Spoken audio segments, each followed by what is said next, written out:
Hello again, everyone. Now, the last lesson we talked about templates, the importance of choosing. However, we still didn't have any style changes. So in case anyone is disappointed about that, in this lesson, we're going to talk about how to change the style of our code. So now in our app.component.ts file, we'll see the style URLs property after the template section. Now, this points to the CSS file of our component. So it seems that we will make the style changes through this file. So now we got to first remember what our page looks like in the browser. Yeah, okay, so it's pretty plain and colorless. So let's have a slightly nicer style to our page. Now, you do remember that we included Bootstrap in the project in the very first part. So we can already use the Bootstrap features, so that means it's time to include some CSS in the project. So I'll just open up the HTML page and decide what I want to change the color of, what I want to keep. Okay, so for this, then I'll open the CSS file. And of course, I'll start writing my CSS code.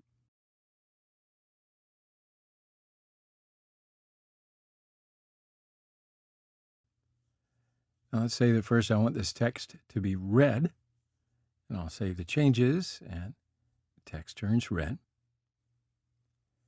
Now, of course, what we're doing here is very simple, but we're going to build some more complex structures as our lessons progress, right?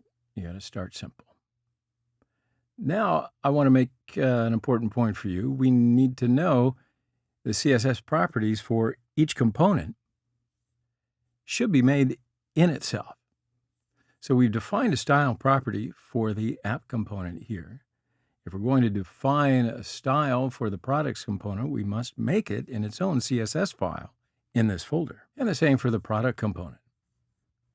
Another thing I'd like to mention here is, while we're talking about templates, so we talked about templates in the last lesson, but we mentioned two different methods, the inline template and the external file.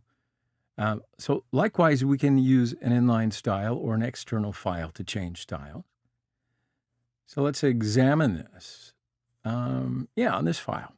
So when you look at it now, we can see that style URLs is an array, but template URL is not, because we can add more than one style file here.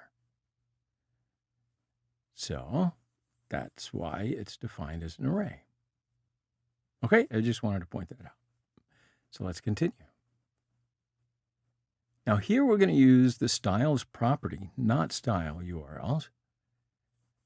So just like in template, I'll write the property that we want to change between backticks. And when I save the changes, you can see this line changed color.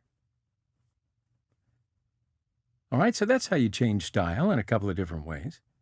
Of course, it is important to know here that this is an array, an array, an array. Hey, it's an array.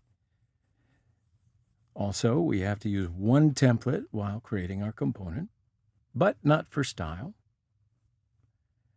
What else? We can use multiple different files. So in these two different methods, the choice is up to you. But I also want to bring your attention to how much code we write actually matters, because very different code writing on the file is going to make it a little too difficult to control. And then adding and removing new features can be, brain numbing. So just pay attention, all right?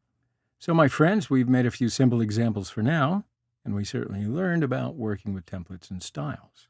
So again, I say that's enough for now, and I'll see you in the next lesson. Goodbye for now.